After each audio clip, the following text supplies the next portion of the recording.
Bienvenidos a Asamblea Legislativa Noticias y a la edición de esta semana. Estos son nuestros titulares. Levantamiento de inmunidad se votará el 16 de diciembre. Expresidenta del INS asegura que desde la primera llamada de Chávez se negó a dar garantía de cumplimiento a empresa Tradeco. Plenario Legislativo aprueba cuarto presupuesto extraordinario del 2025. Vamos al detalle de las informaciones. Tras una amplia discusión, Comisión avala cerrar Ministerio de Gobernación. Con una votación de 5-3, los miembros de la Comisión Especial de Modernización y Reforma del Estado dictaminaron el expediente 24.719, que busca el cierre del Ministerio de Gobernación y Policía y el reordenamiento de sus competencias desconcentradas. Durante la discusión de la iniciativa se planteó la necesidad de trabajar en un texto sustitutivo para definir dónde trasladar los entes públicos que están adscritos a dicho ministerio, entre ellos la Dirección Nacional de Desarrollo, la Dirección de Migración y la Imprenta Nacional, entre otros. Los legisladores expusieron sus observaciones. Gobernación es una entidad que no existe, que solo existe en un renglón del presupuesto nacional. Perdámosle el miedo a hacer el cambio. Eso sí, comprometámonos, señores de la oposición, a que si el gobierno no colabora, nosotros redactamos ese texto sustitutivo y tenemos los votos suficientes para que se apruebe. Creo que no es responsable pasarlo sin construirlo adecuadamente, y hay temas ahí demasiado delicados. La imprenta nacional es un tema demasiado delicado para que yo me arriesgue a dar el voto a favor y a la buena de Dios que vaya a plenario. Ojalá podamos construir ese texto sustitutivo como Comisión de Reforma del Estado y podamos lograr que todo lo que hoy se ha planteado se resuelva en una mesa de trabajo y sea un texto de consenso, como se ha logrado en otras ocasiones, en otros proyectos de ley, en otras comisiones también, y poder decir, este es el aporte nuestro como Comisión de Reforma del Estado, desde las visiones de todos. Esta comisión ahora deberá remitir el informe final al plenario legislativo para seguir con el trámite y buscar los consensos necesarios para hacer las modificaciones planteadas para la iniciativa de ley. Expresidenta ejecutiva del INS, Mónica Araya, asegura en Comisión de Ingreso y Gasto Público que desde la primera llamada del presidente Rodrigo Chávez se negó a dar garantía de cumplimiento a empresa mexicana Tradeco. La expresidenta ejecutiva del INS, Mónica Araya, aseguró que desde la primera llamada que recibió del presidente Rodrigo Chávez, se negó a dar una garantía de cumplimiento a la empresa Tradeco para adjudicar a esta empresa mexicana la vía Limonal-Barranca. Una garantía de cumplimiento y un seguro de caución no son lo mismo. No son ni jurídica ni técnicamente la misma figura. Sin embargo, en varias declaraciones públicas se han utilizado como si fueran figuras equivalentes, generando una confusión en el caso. La negativa inicial desde la primera llamada que recibí del presidente de la República a otorgar cualquier garantía de cumplimiento a cualquier empresa, independientemente que fuera Tradeco o no, está fundamentado en la Ley Reguladora del Mercado de Seguros, en la Ley 8653, que establece en sus artículos 2 y 7 que una entidad aseguradora solo puede realizar actividad aseguradora, entendida como la aceptación de riesgos asegurables mediante una prima, con las características propias de un contrato de seguro. Una garantía de cumplimiento, en cambio, es un instrumento financiero ejecutable a primer requerimiento. Son dos condiciones completamente diferentes, cuya emisión corresponde exclusivamente a entidades bancarias sujetas a la supervisión de la SUGEF. El INS no está legalmente facultado para emitir garantías de cumplimiento de ninguna índole.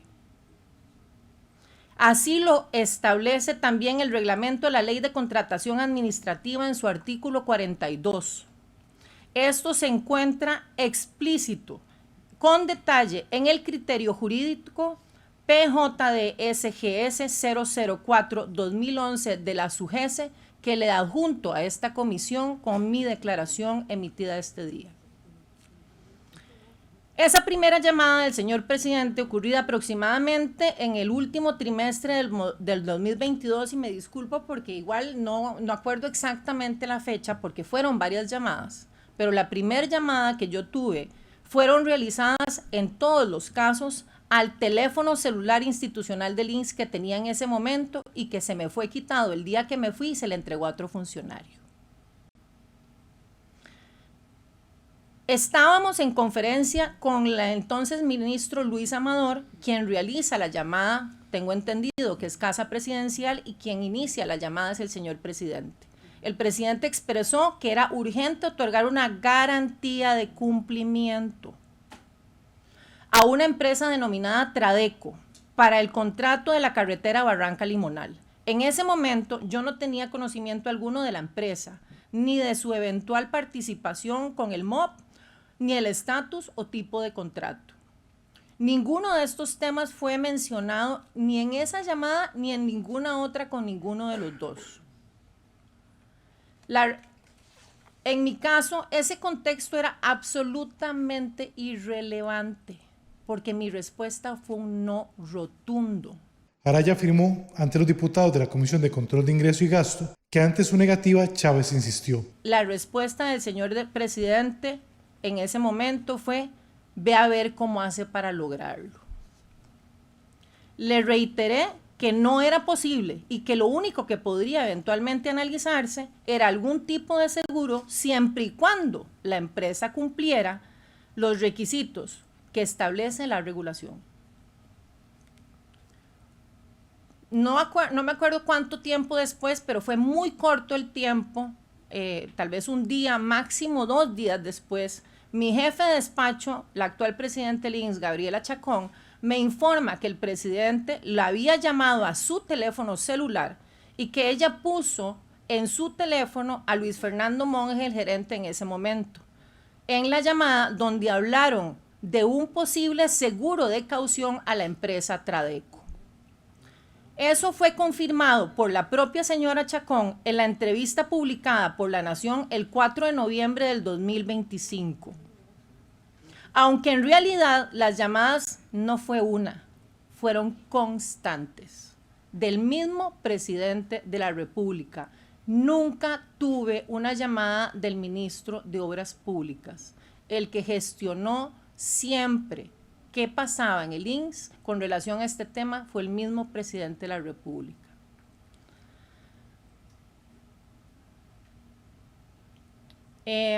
Aunque en realidad las llamadas fueron constantes, como lo mencioné hace un rato, la situación llegó al punto en que el presidente entregó directamente a la gerencia del INSS el número telefónico del representante de Tradeco. Los legisladores consultaron sobre su negativa a la solicitud del mandatario. Le voy a preguntar, doña Mónica, y su respuesta creo que no me va a asombrar.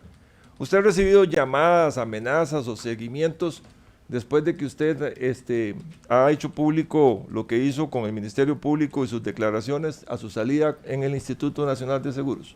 Yo puedo decir que han habido 2 momentos claves en los cuales he tenido amenazas. Una fue cuando entré al INSS y empecé a presentar todas las denuncias y a proteger a los testigos de casos de corrupción en bomberos. Ahí tuve una crisis importante, de hecho tuvimos que activar mi seguridad dentro del INSS, ahí hay testigos. Y el segundo momento fue cuando empezó a salir público que yo venía para esta comisión y he tenido 3 amenazas públicas en lugares, restaurantes de seguidores cercanos al señor Chávez diciéndome que tenga cuidado, que para qué voy a venir aquí a declarar nada y que tenga cuidado con mi salud. ¿Y ha tenido amenazas o comentarios amenazantes de parte de influencers o de personas que dicen serse influencers? No, señor, de eso es que tal vez me he salido de las redes sociales precisamente es más para saludable, no tener, ¿verdad? No, bueno, a mí no me afecta eso. No se preocupe. Estar ausente de las redes sociales. Entre más, si lo hicieron no me he dado cuenta. Entre más comentarios sin sentido, a uno más lo motivan a luchar por la democracia y contra la delincuencia en este país, ¿verdad? Que delincuencia organizada. Tal vez sí quiero dejar claro que estas 3 amenazas fueron recientes y fueron en lugares públicos, en restaurantes, a la vista de todo el mundo. Sí, pregunto, aparte de Tradeco, ¿En qué otra licitación del MOP se interesó el presidente o se centró solamente en el tema de Tradeco y la Ruta 1? Bueno, como lo mencioné, en realidad yo no estuve en ninguna otra reunión, a excepción de una que no recuerdo si lo mencionó don Luis o el señor Chuquen, pero nunca estuvo el señor Chuquen en esa reunión. Hubo una convocatoria en Casa Presidencial desde la Secretaría de la Presidencia que de un momento a otro nos dicen tienen que estar en la tarde aquí en Casa Presidencial y obviamente pues uno pregunta para qué, porque ese día tenía de hecho junta directiva.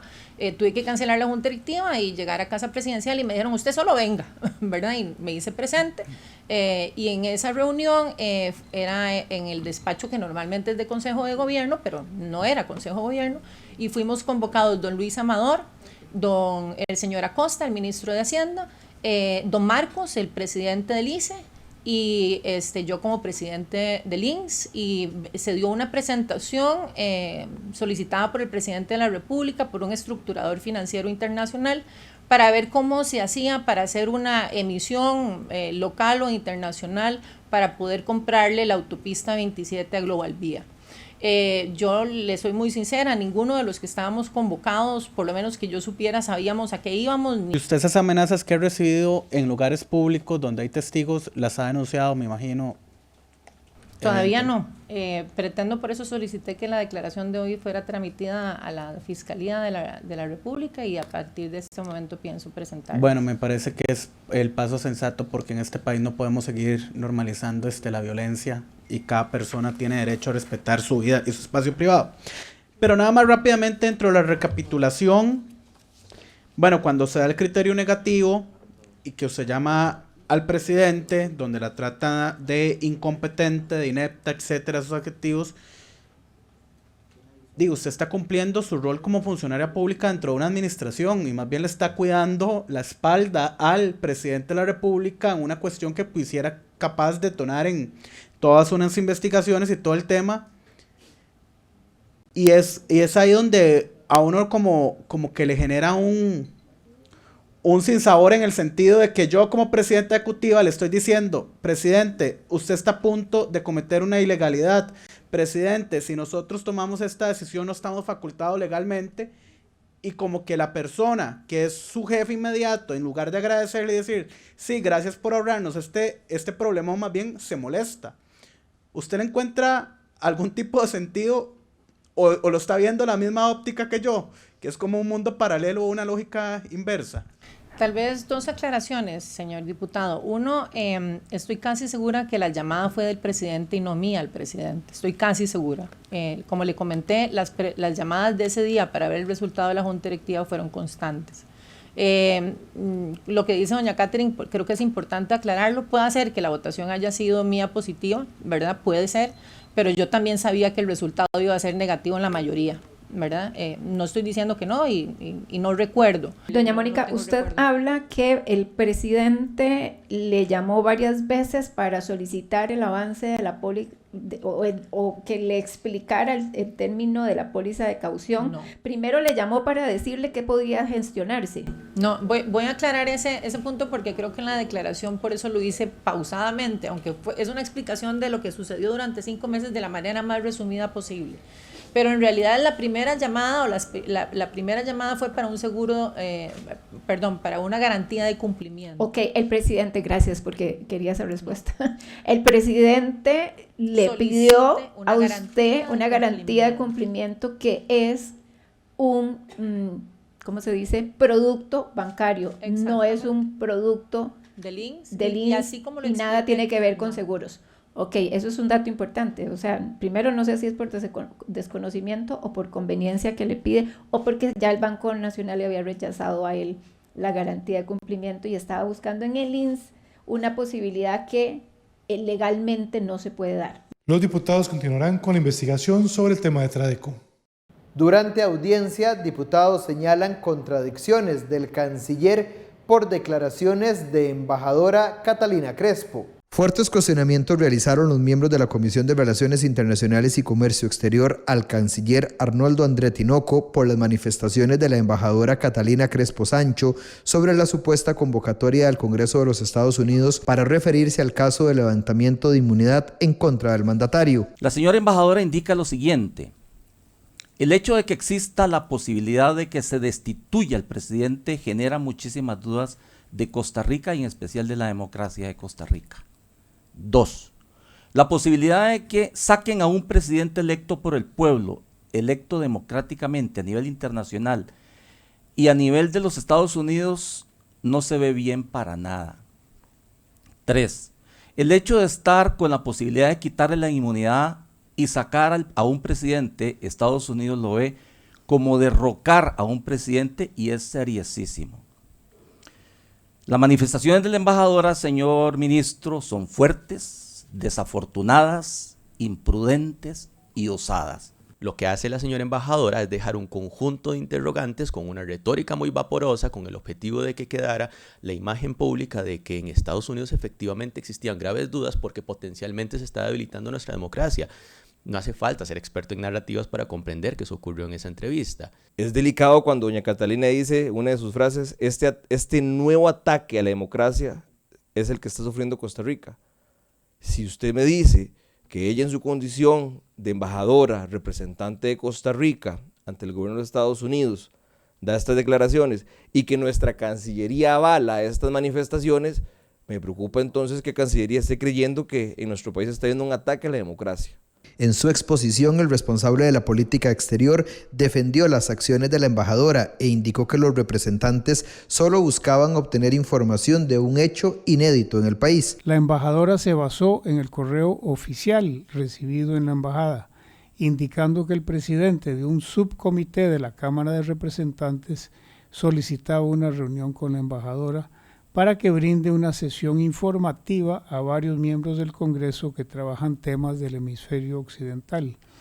Y se aclara que la lista de integrantes se remitiría una vez confirmada su asistencia.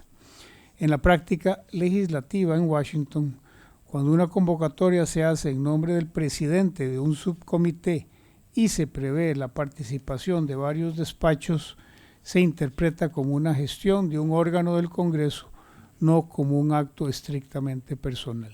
Los legisladores señalaron que la comparecencia les deja un sinsabor y pidieron al representante gubernamental mayor congruencia y prudencia para no dañar la imagen del país.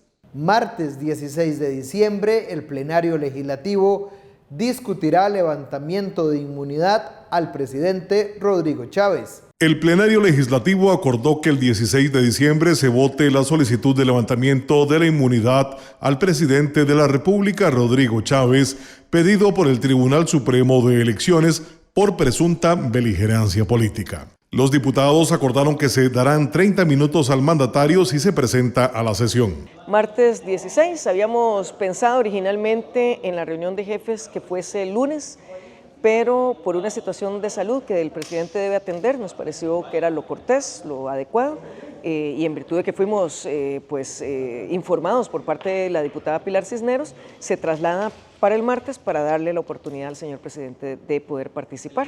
Se avanza también en un acuerdo de extender, de dar la posibilidad a la presidencia de extender el tiempo en el caso de que a las 7 de la noche no haya concluido el debate reglado, por cualquier circunstancia de rompimiento de quórum u otras situaciones, y también se adelanta la hora de inicio de la sesión a la 1 de la tarde respecto de lo que originalmente pensábamos que fuera a las 2.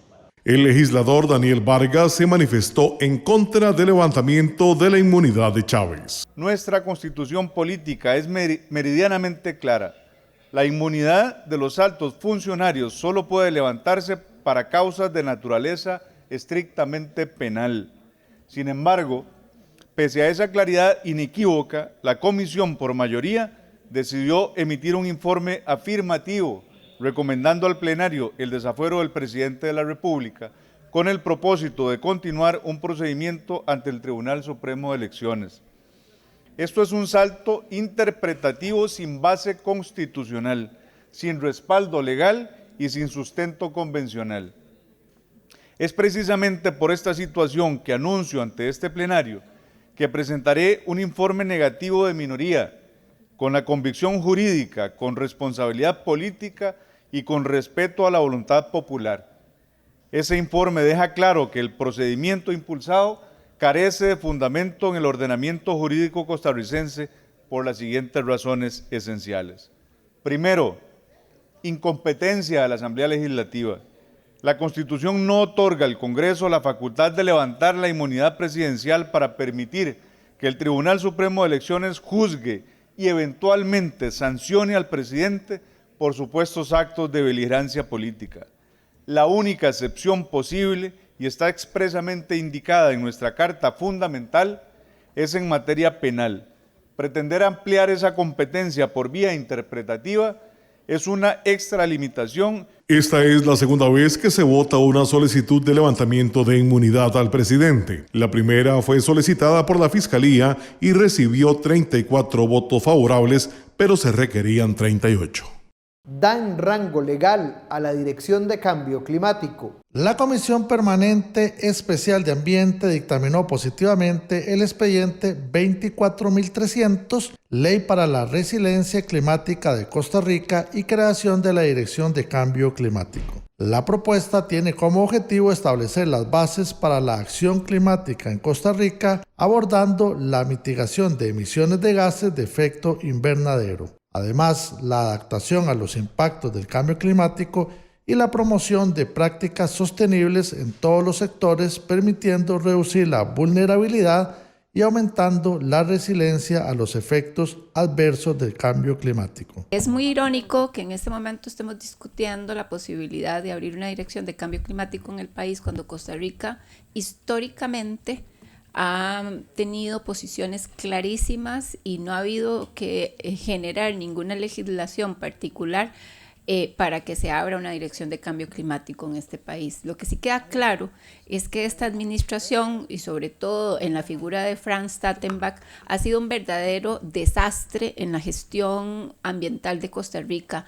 Uno ve los indicadores de gestión ambiental y lo único que se da cuenta es que aquí sistemáticamente se ha querido debilitar la estructura jurídica de gobernanza y de política pública en materia ambiental costarricense. Empezaron con el SINAC debilitándole su capacidad presupuestaria, pasan evidentemente por políticas públicas en contra de la protección marina y ni que se diga en todas las políticas públicas que tienen que ver y están vinculadas con efectivamente generar una agenda de cambio climático. Lo que responde son a criterios enviados por las instituciones consultadas y a grandes rasgos lo que busca es la institucionalidad climática del país. Lo que hace primero es reforzar a la Dirección Nacional de Cambio Climático como órgano técnico del MINAE, responsable de coordinar, planificar y ejecutar la política climática, con efectos para todo el sector público y privado, y eso lo que va a hacer es evitar una dispersión y dar una rectoría clara.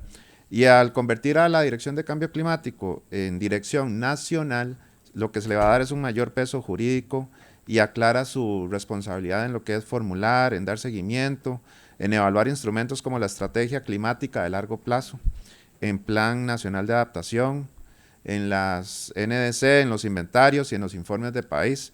Y ahí sí coincido con la diputada que acaba de hablar, pues le da mayor peso a esta Dirección de Cambio Climático frente a diputados negacionistas, frente a diputados que hoy tenemos en esta asamblea que no creen en el cambio climático. El texto dictaminado fue enviado a consulta a varias instituciones del país.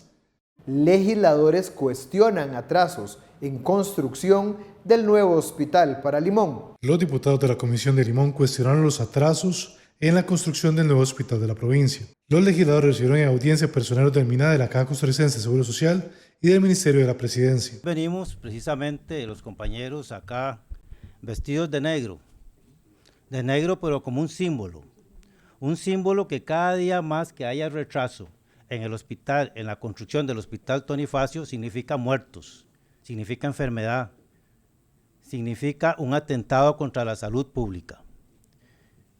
Si ustedes ven este niño que es simbólico, que es hace 15 años que lo atendí, o hace 10 años en el hospital Dr. Tony Facio Castro, es una muestra de los niños que no se pueden trasladar Hay otros que sí, pero que se mueren en el camino. Por favor.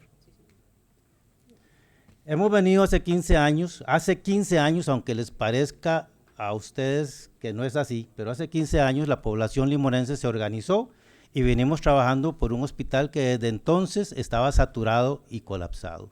Tal vez ustedes, algunos pudieron notar la molestia o la vehemencia con la que habla don Julio.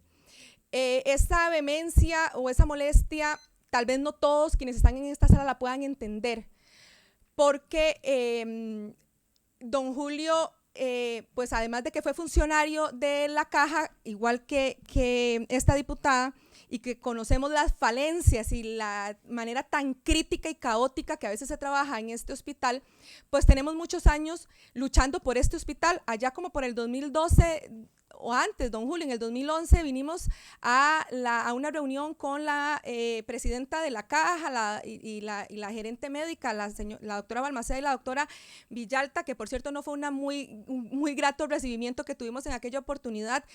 Así que, bueno, y también el ingeniero don Jorge Granados ha estado incluso en el Consejo Municipal de Limón desde hace muchísimos años, que es esta lucha. Así que que nos han integrado en el portafolio de inversiones, luego nos sacan del portafolio de inversiones, luego nos vuelven a meter en el portafolio de inversiones, y ha sido un juego de tantos años que, como dice el dicho, el que ha sido quemado con leche hasta la cuajada sopla. Entonces algunos dirán, bueno, pero ¿por qué están haciendo tanta bulla? Bueno, porque nosotros en Limón hemos estado acostumbrados a que las cosas nos cuestan muchísimo. Hay una situación que he venido conociendo a lo largo de que llegué a esta Asamblea Legislativa y más asumiendo la presidencia de la Comisión de Ambiente. ¿Cómo trabaja el ministerio en vinculación con el SETENA? Yo quisiera preguntarle a don Andrés Cortés cómo se tiene que realizar el proceso de trabajo en conjunto con el MINAE o el SINAC. Aquí está Mailing, que representa el área ya en Limón, para poder avanzar en esos 3 requisitos más que le están solicitando, que los mencionó ahora don Julio en su exposición, para que así las personas puedan comprender el proceso de la viabilidad ambiental. Y si antes en el informe del ICE, que fue el que hizo el estudio del terreno, venía algún otro criterio del SETENA anteriormente a eso.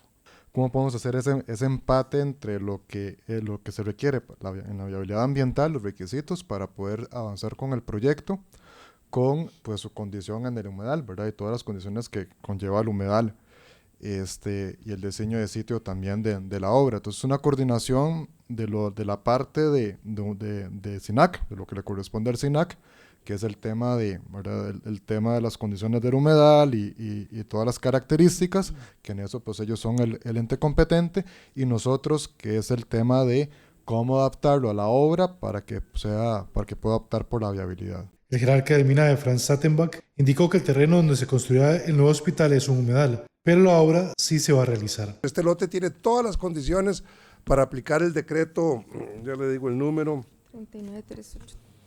39838 del 2016.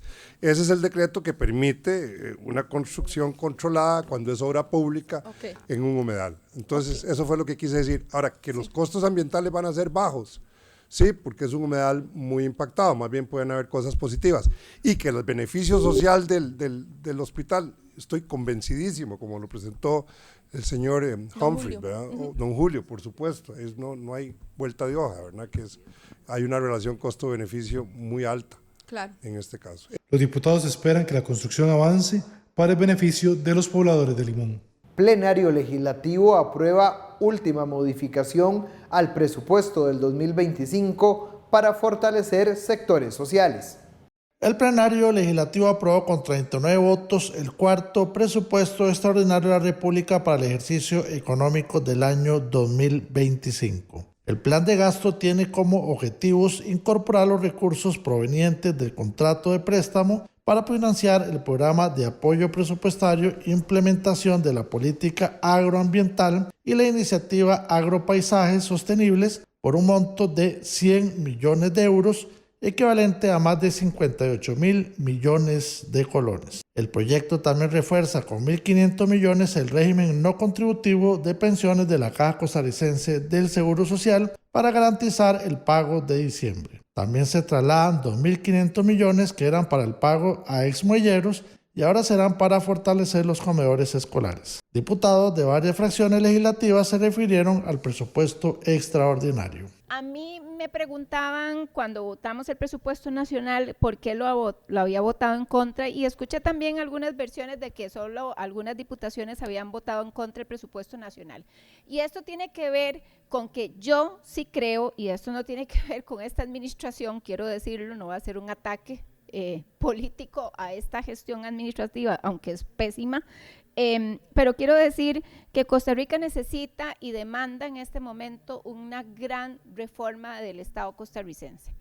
Y esa gran reforma pasa también por un tema presupuestario y un tema de recursos. El Estado costarricense no es un Estado que esté en este momento resolviendo los grandes problemas nacionales, ni le está resolviendo las situaciones del día a día al costarricense.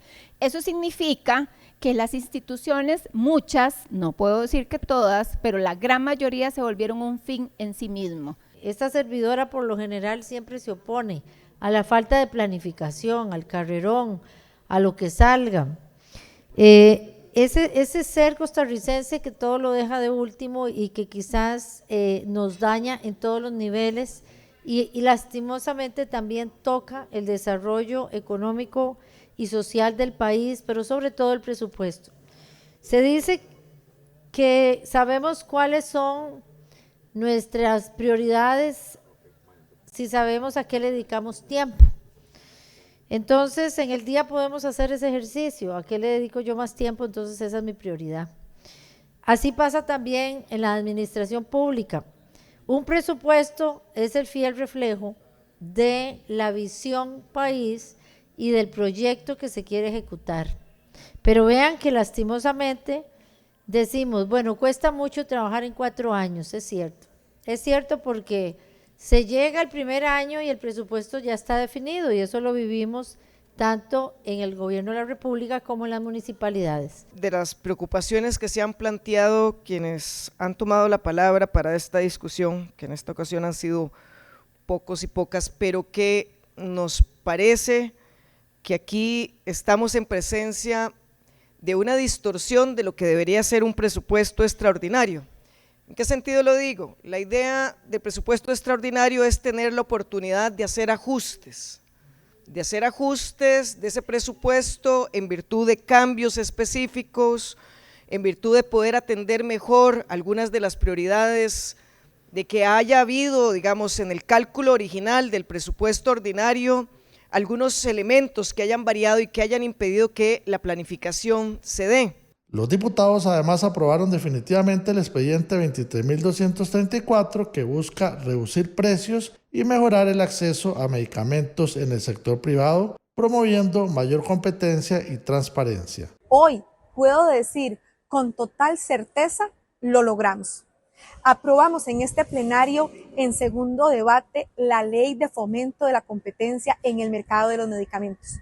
El proyecto 23.234. Presentado desde mi despacho.